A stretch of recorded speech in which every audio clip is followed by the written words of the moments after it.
كان يا مكان، قصة جميلة من زمان، من عام 1986. كان في طفل صغير اسمه هنيدي. الطفل ده كان من الأرياف، ما كانش يحب التعليم ولا يحب الدراسة ولا يحب يفتح الكتاب. كان هنيدي يعيش في الأرياف، وكان بيتهم بالطين، وكان يفرشوا حصيرة قدام البيت ويحطوا المخديات، وكانوا يعيشوا أحلى أيام. كان بيتهم بيبص على اتجاه الشمس، وكان بيتمتع بالهواء والجمال الطبيعي في الأرياف. هنيدي كان والده راجل بسيط، كان راجل فلاح يروح الأرض يجيب الحشيش ويرعى المواشي، وكان يتبي لشغله التاني عشان خاطر يربي عياله ويعلمهم أحسن تعليم. كان والده يروح يقضي يومه كله في الغيط، يبتدى إن هو يشوف الغيط ويشوف طلبات الأرض، وكان يرجع آخر اليوم.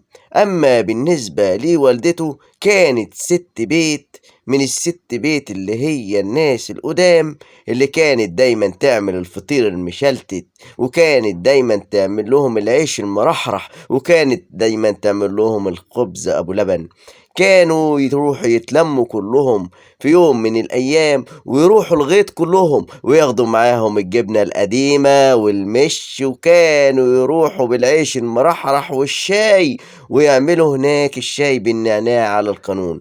وكان اللي هو الطفل هنيدي ما كانش يحب المدرسة ولا كان يحب الفلاحة، ولكن كان بيفكر في ايه محدش عارف، ولكن هتعرفوا لما تكملوا القصة للنهاية. كان دايما أبوه وأمه وإخواته عايزينه يكون متعلم ويكون ناجح، ولكن هنيدي ما كانش يحب الدراسة ولا كان يحب فتح الكتاب. وكان السبب إيه؟ السبب هتعرفوه مع مرور الوقت لما تتفرجوا على القصة للنهاية.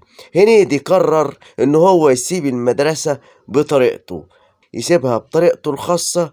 ابتدى إن هو يروح المدرسة ويدعي المرض.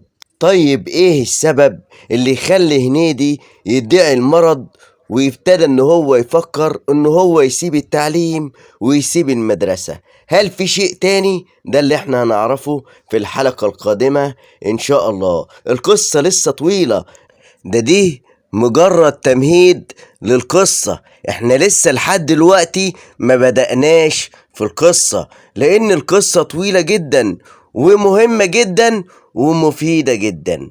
هل هنيدي هيسيب المدرسة فعلا وهيقدر يخليهم ان هم قعدوه من المدرسة عمدا متعمدا؟ هل هو هنيدي هيقدر فعلا يثبت ليهم في المدرسة ان هو مريض فعلا ويسيب المدرسة؟